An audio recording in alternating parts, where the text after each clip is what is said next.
특별히 이 민수기의 말씀으로 제일 위험한 장소라는 제목으로 함께 은혜 나누겠습니다. 우리가 이 출애굽이라고 하는 그 여정을 가만히 보게 되면 애굽이라고 하는 장소에서 이제 나오게 되고 또 홍해 바다를 이제 건너가게 됩니다.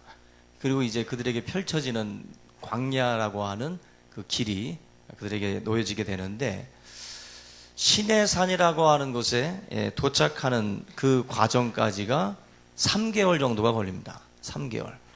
우리가 애굽에서 나와서 이렇게 내려가 가지고 아래쪽에 시내산 쪽까지 하는데 한 3개월 정도가 걸리게 돼요. 그리고 이 시내산에서 11개월을 머물게 되는데, 이 시내산 쪽에서 11개월을 머물다가 다시 이제 가나안 땅을 향해서 그들이 여정을 시작을 하게 됩니다. 근데 그 여정에 도달하는 곳이 어디냐면은 광야를 통과하고 그리고 나서 도착한 곳이 가데스 바네아라고 하는 장소입니다. 이 가데스 바네아는 광야의 끝이라고 보시면 돼요. 다시 말하면 가나안 땅 초입이라고 보시면 돼요. 가나안 땅에 이제 거의 다 도달한 그런 지점이에요. 우리가 전철을 타고 가다가 짐 챙겨서 이제 막 내리려고 하는 그 정도 정류장, 그 정도 그 남겨놓은 시점입니다. 굉장히 가까운 지역이에요, 가나안 땅하고. 그런데 우리가 그 성경을 보게 되면 광야라고 하는 이 지역을 통과한 이스라엘 백성들이 40년을 방황을 했다라고 말씀을 해요. 40년을. 근데 실제적으로는 가만히 그 기간을 따지고 보면 가데스 바네아까지가 거의 길게 잡으면 2년, 길게 잡으면, 짧게 잡으면 1년 반 정도 걸려서 가데스 바네아라고 하는 이 지역까지 도착을 한 겁니다. 그러면 나머지 38년이 도대체 어디서 소비가 된 것이냐? 가나안 땅 이제 바로 직전이었는데 다 와가지고 실제적으로는 38년을 보낸 거예요. 우리가 생각하는 것처럼 40년을 다 그냥 돈 것이라기보다는 2년 죽도록 초입까지 왔다가 나머지 정말 하루길 이틀길이면 어쩌면 갈 수도 있는 얼마 남지 않은 그 길을 놔두고 이들이 38년 동안 방황을 했다라는 것입니다. 바란 광야라고 해서요, 크고 두려운 광야라는 곳이 있습니다. 가보니까 이 광야가 구멍이 막 숭숭 뚫려 있어요. 절벽들이. 약간 좀 무서워 보이더라고요. 근데 이런 그 광야길을 실제적으로는 빨리 간 거예요. 광야길을 빨리 지나갔고, 그리고 가데스 바네아라고 하는 지역에서 실제적으로는 38년을 허비했다. 38년을. 광야 끝에서 문제가 터진 겁니다.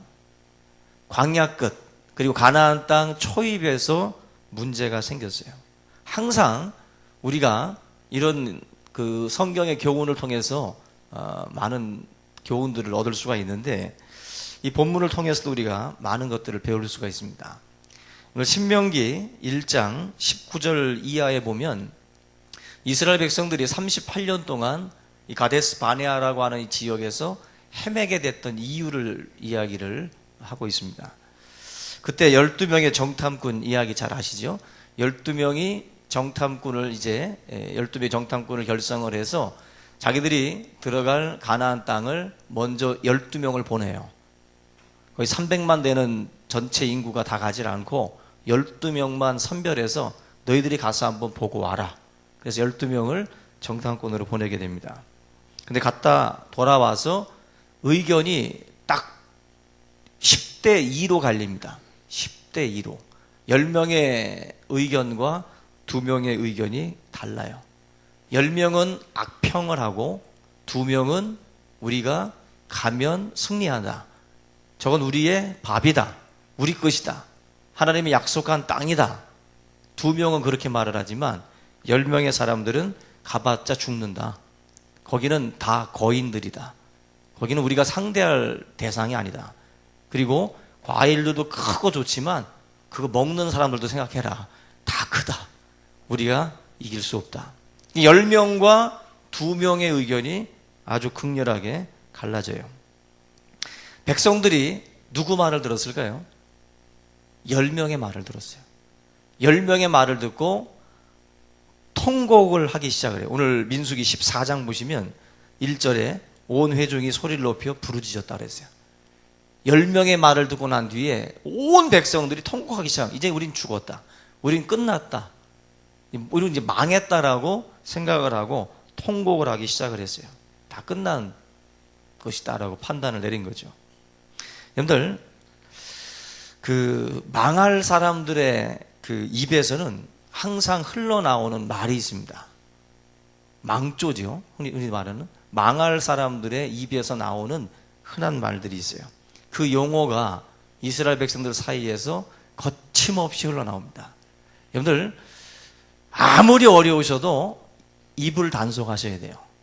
우리가 말이 씨가 된다는 말들이 있는 것처럼 성경도 우리 말에는 권세가 있다 그랬어요.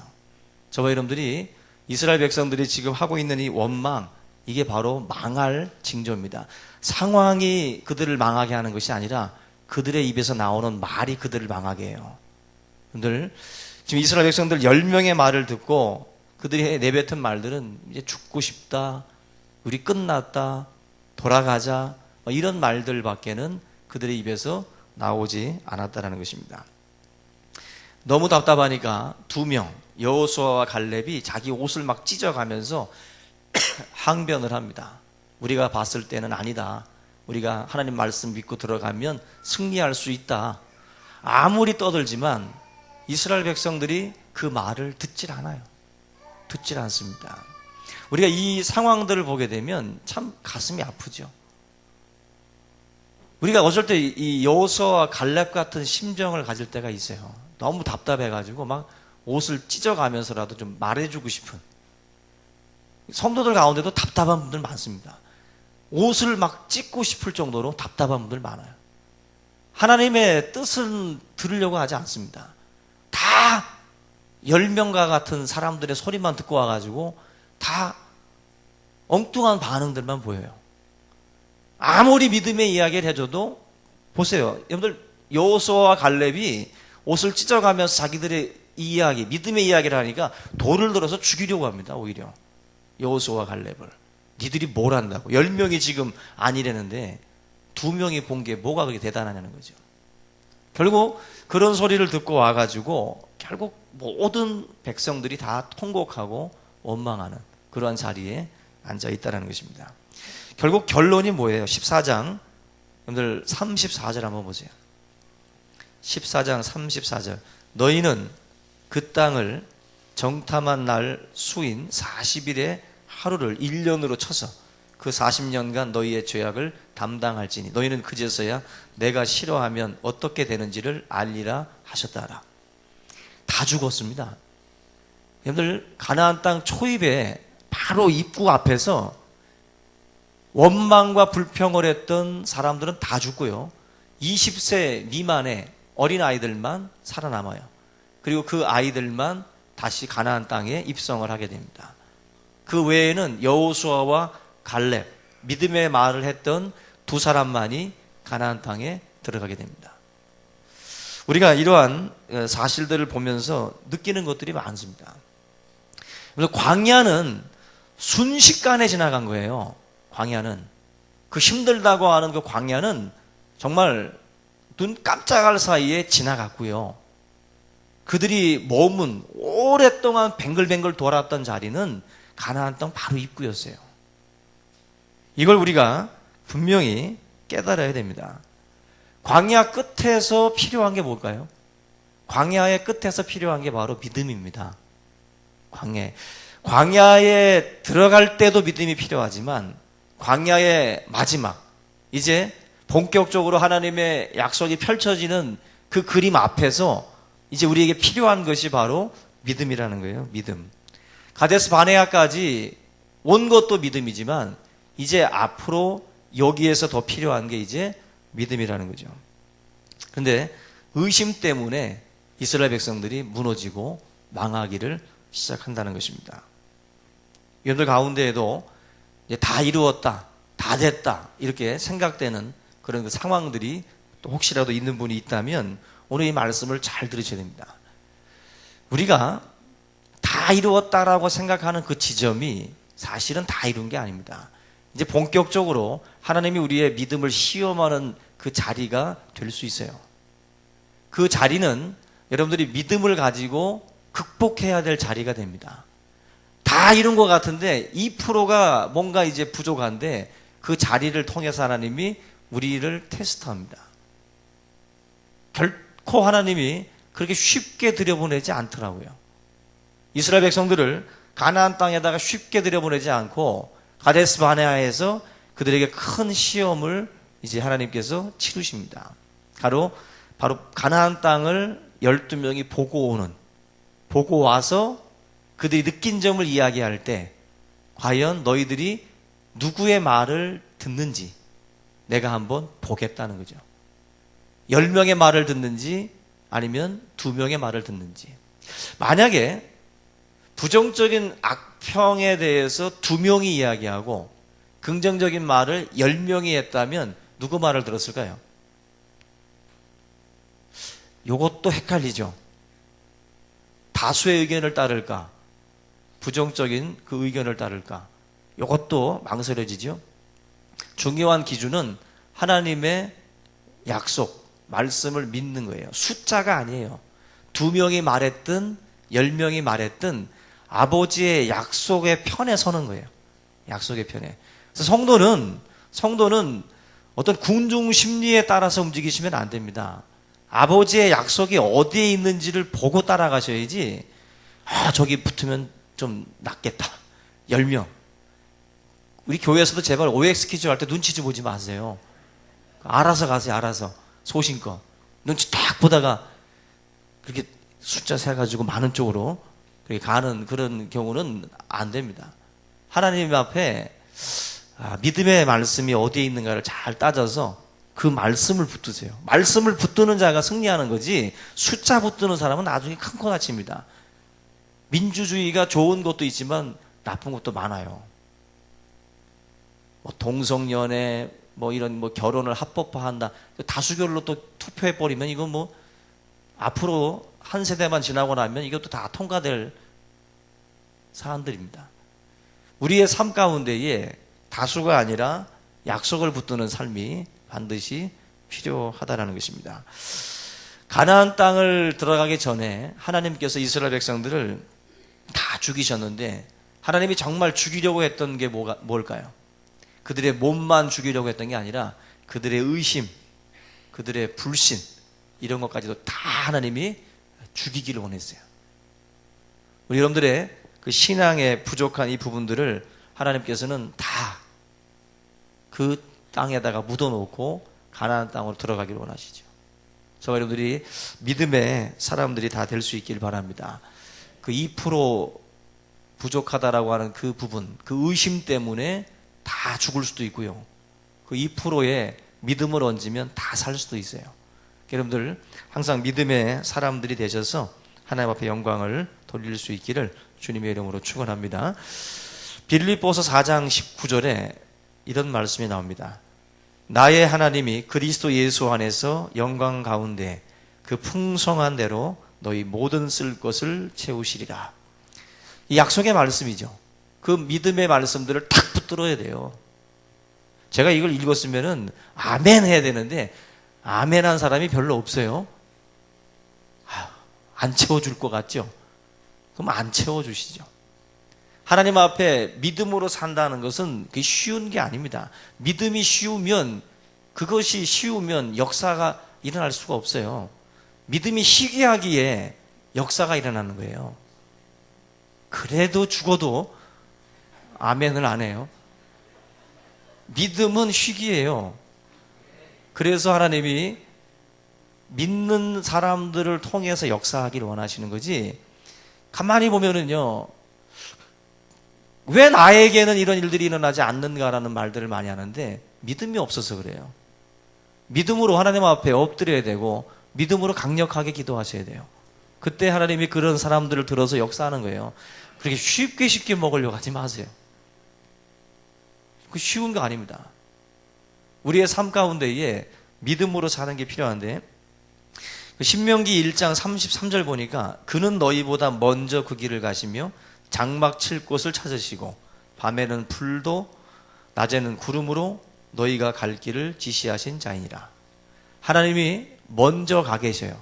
먼저 다 살피고 먼저 준비하시는 분이다라고 말을 합니다. 이 이스라엘 백성들이 지금 가나안 땅에서 고민하지 말아야 돼요.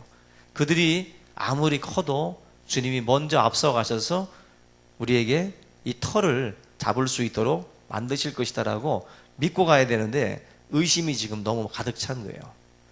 왜 보통 생활하다 보면은 믿음의 사람들이 종종 그런 이야기를 합니다. 어려움이 닥치면 딱 그런 말을 해요. 우리도 뭐 해 뜨기 전에 가장 어둡다고 그러잖아요. 이제 그거 이제 믿지 않는 분들이 해주는 조언인데 우리는 해 뜨기 전이 가장 어둡다 이런 말 해주기보다 그렇게 말씀하셔야 돼요. 하나님께서 큰 부흥을 주시려나 봅니다.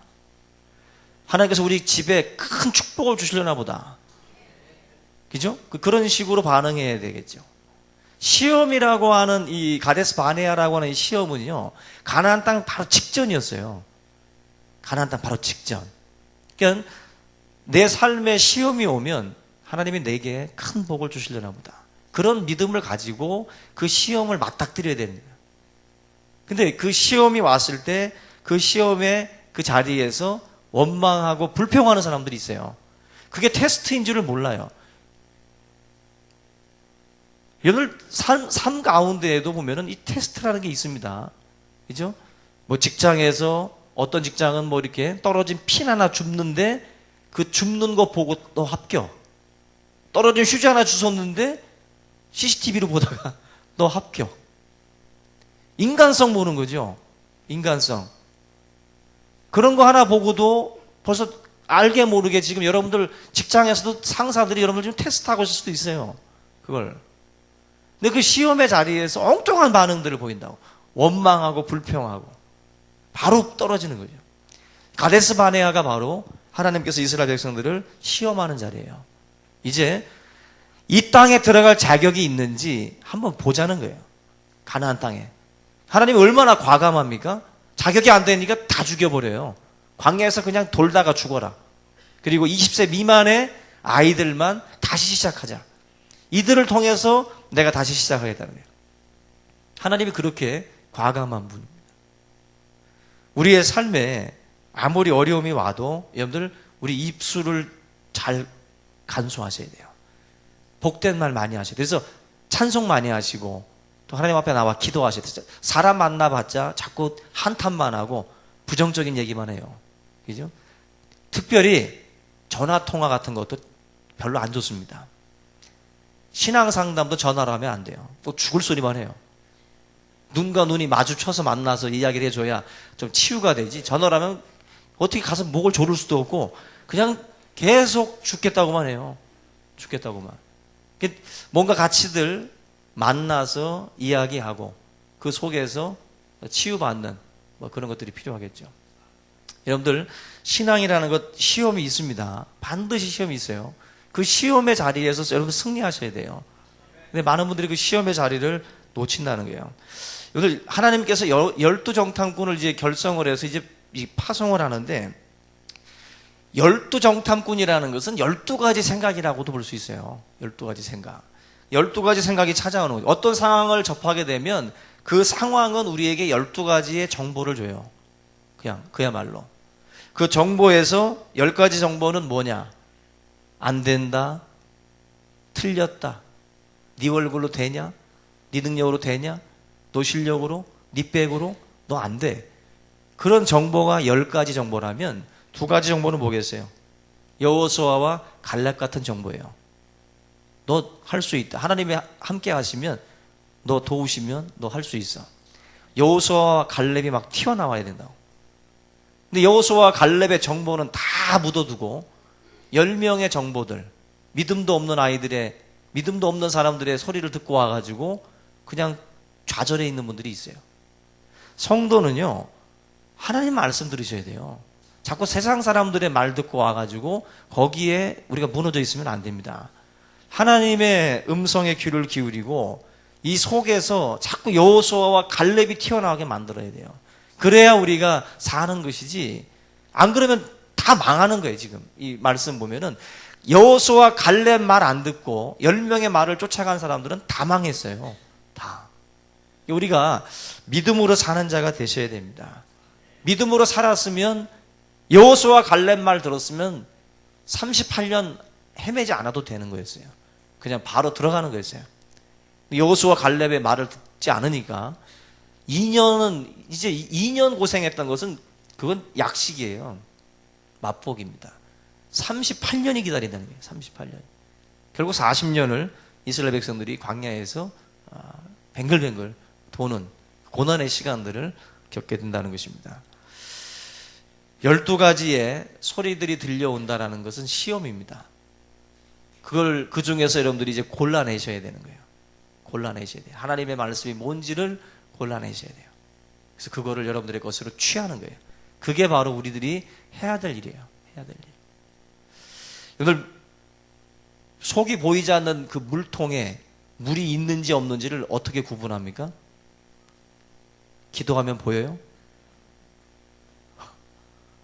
물통에 물이 있는지 없는지 어떻게 알아요?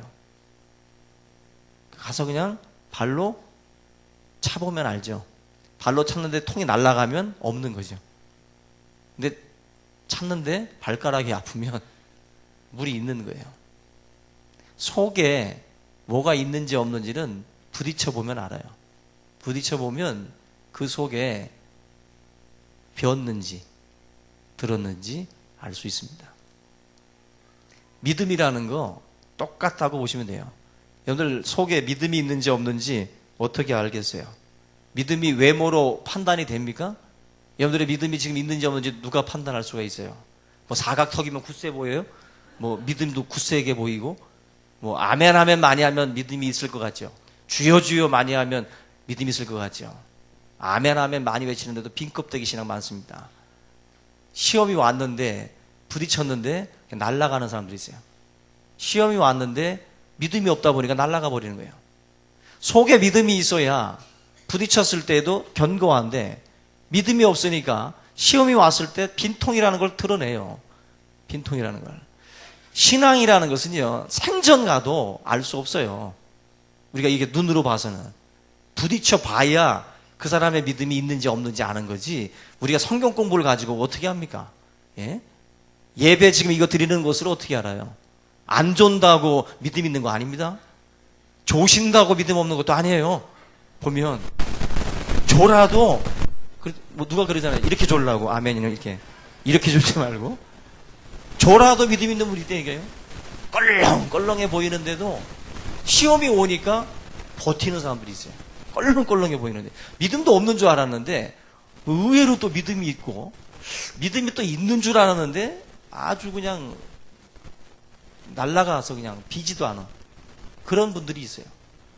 신앙이라는 것은요, 따라서 합시다. 신앙은, 믿음은 부딪혀봐야 한다. 아멘. 여러분들 부딪히기 전까지는 서로 몰라요. 부딪힘이라는 게 뭐겠어요? 뭐 갑자기 우리가 병원에 갔는데 갑자기 큰 병이래요. 의사가. 부딪히는 거죠. 그게 부딪힘이죠. 그때 하나님 뭡니까? 하나님 살아계십니까? 이렇게 반응하는 사람이 있고요. 하나님, 저 당신을 믿습니다. 하나님께서 먼저 저를 고쳐주실 줄로 믿습니다. 믿음으로 반응하는 분들이 있어요. 믿음으로. 뭐 자식들이 갑자기 어려움이 오고, 네? 뭐 대학에 떨어지고, 뭐 정리해고가 되고, 여러 가지 어려움이 와요. 부딪힘이 와요. 그럴 때 어떻게 반응하시겠어요? 믿음이라는 것은 바로 그 부딪힘이에요. 여러분의 삶에 내가 생각지도 못했던 발차기가 들어오는 거라니까요. 나를 향해서. 그때 빈통이면 날아가는 거예요. 빈통이면. 근데 믿음이 견고하면 찬 놈만 아픈 거예요. 발가락이 부러질 정도로 여러분들의 믿음이 좀 견고하기를 주님의 이름으로 축원합니다. 믿음이라는 것은 바로 여기에서 구별이 되는 거예요. 경제적으로 힘들고 어려워도 믿음의 사람들은 앞에서 말씀드린 것처럼 하나님께서 우리에게 더 큰 축복 주시려고 지금 이 시험을 주시나 보다, 그렇게 자식들도 독려하고 또 남편, 아내 서로 격려하면서 믿음으로 막 일어서려고 하는 거예요. 그게 바로 믿음의 사람이에요. 믿음의 사람. 그때 하나님의 그 시험을 이기게 하시고 또 더 큰 축복의 땅으로 저희의 삶을 인도해 주실 줄로 믿습니다. 외적인 도전들을 여러분들 장애라든지 그런 의심의 어떤 그런 반응으로 다가가지 마시고 여호수아와 갈렙처럼 하나님이 우리에게 차려주신 밥상이다. 밥이다.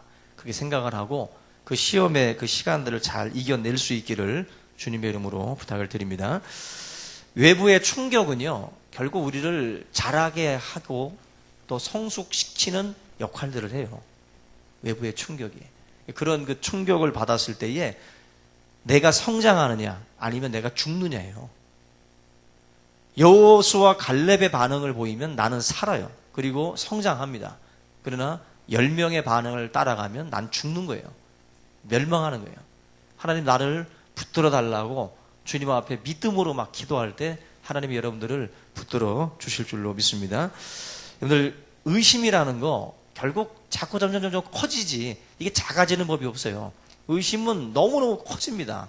그래서 상황을 과장시켜요. 막 부풀립니다.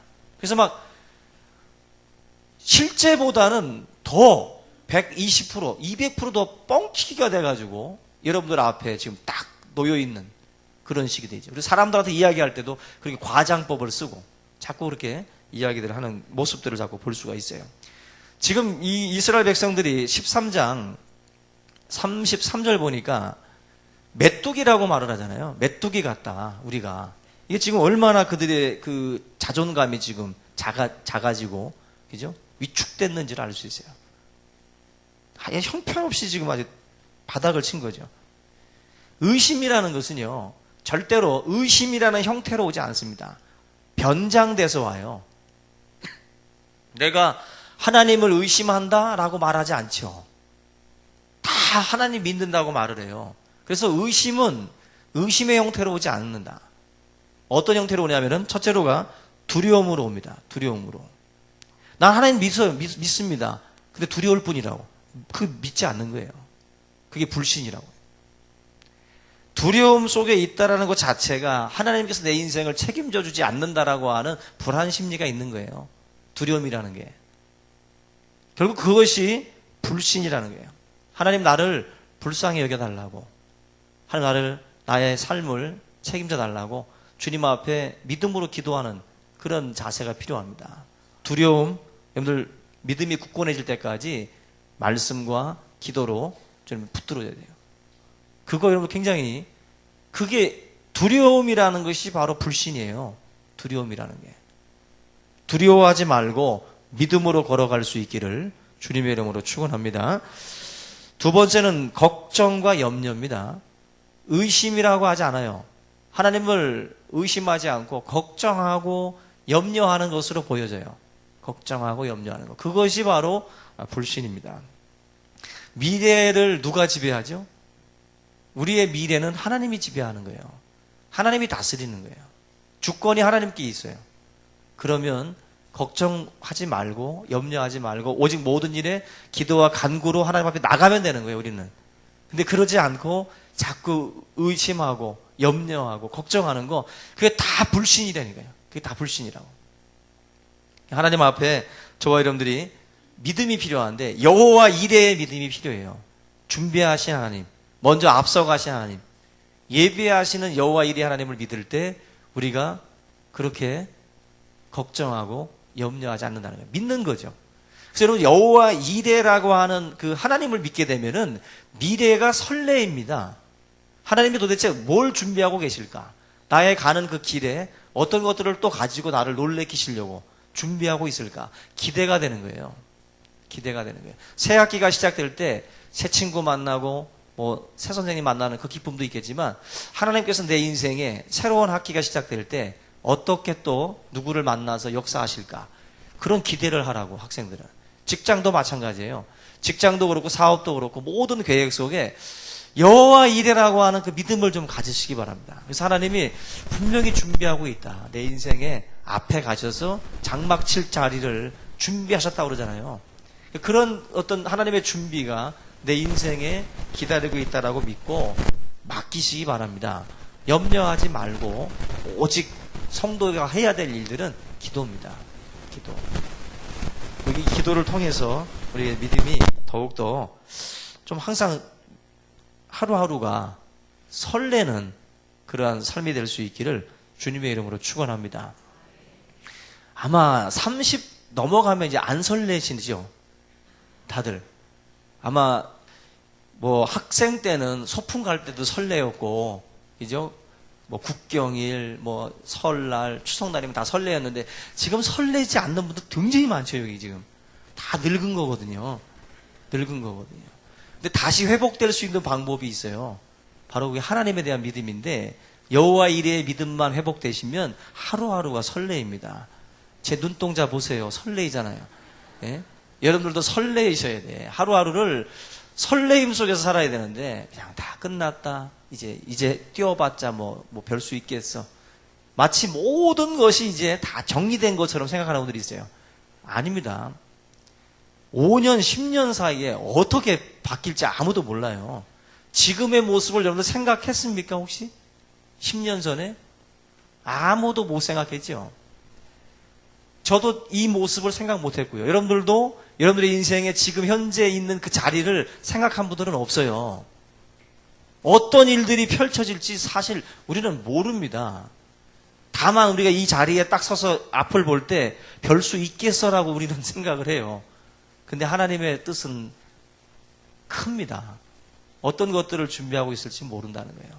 우리 성도님들이 믿음으로 살아갈 수 있기를 주님의 이름으로 부탁을 드립니다. 또 한 가지는 좌절과 분노도 불신이에요. 왜 좌절합니까? 왜 분노합니까? 그것도 하나님을 믿지 않기 때문에 삶을 주관하시는 분이 하나님이신데 하나님의 섭리로 받아들이고 좌절하지 말고 또다시 우리가 준비를 하고 있어야 되는데 그 믿음이 없다 보니까 자꾸 그렇게 반응이 일어나는 것입니다. 어쨌건 뭐든지 다 뭐 서로들 뭐 성격이 뭐 차이가 나고 전 내성적이에요. 뭐 그래서 저는 동굴 속에 들어갔다 좀 쉬고 나오면 몸이 회복돼요. 그런 분들이 있죠. 혼자 있다 보면 회복된다고. 그거 다 불신이라고. 기도하러 가야지 무슨 동굴 속에 들어가가지고 벽 보다 보면 풀린대요. 아니죠. 다 모양은 각각 다르게 이야기를 하는데 다 들여다보면 불신이라고. 믿음이 없다 보니까 다 엉뚱한 방법들을 잡고서 그것을 저는 성격이 그래서 그래요. 내성적이라서 저는 뭐 A형이라 B형이라 O형이라 어쩔 수 없어요. 뭐 그렇게들 말을 하죠. 하나님 앞에 다 따지고 보면 불신입니다. 다 의심하기 때문에 하나님을 믿지 않으니까 다 그런 반응들이 나오는 것 뿐이지 별거 없어요. 여러분들 오늘 말씀의 결론을 내립니다. 이 주변에 의심하는 사람에게서 영향을 받지 않도록 차단할 줄 아셔야 돼요. 수많은 소리들이 여러분들 귀에 들려올 텐데 그 부정적인 소리들을 다 담으시면 안 됩니다. 차단할 줄 알아야 승리할 수 있어요. 그래서 우리가 신앙생활 하면서 반드시 주변에 성경상으로 보면 이제 잡족이라고 그러죠. 성경에 잡족들이 이스라엘 백성들과 같이 딸려 나와가지고 원망과 불평을 이제 일삼아요. 그러면서 전염이 돼버려요. 이스라엘 백성들이. 여러분들 주변에 뭐가 있다고요? 따라서 하세요. 잡족. 하여튼 그런 소리 하는 사람은 그냥 잡족이라고 생각을 하세요. 이스라엘 민족이 아니에요. 하나님의 백성이 아니라고요. 믿음의 사람이 아니다. 그러한 부정적인 소리들, 의심을 퍼뜨리고 또 좌절하게 만드는 나쁜 정보들을 흘리는 사람들, 그런 사람들이 바로 여러분들을 죽이는 인생들이에요. 결국 우리의 삶의 많은 부분이 말에 달려 있어요. 사람이 죽고 사는 게 말에 달려 있다니까요.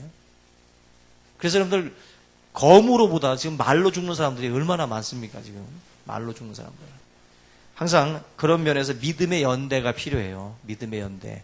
세상에서 분명히 10마디 듣고 왔거든요. 지금 이 앉아 계신 분들 다 안 좋은 소리들. 넌 못생겼어. 넌 짧아. 너는 안 돼. 인상이 안 좋아. 너는 그 학력 가지고 안 돼. 여러 소리 지금 듣고 왔다고요. 우리에게 필요한 게 뭐겠어요? 믿음의 연대라고. 여호수아와 갈렙이 되셔야 돼요. 오늘 식사하시면서. 아멘. 이상한 소리 하지 마세요. 식사하시면서. 여호수아와 갈렙이 되셔서 긍정적인 믿음의 이야기도 해주라고. 믿음의 이야기. 요즘에 얼마나 좋습니까? 페이스북 있죠. 카톡 있죠. 카스 있죠.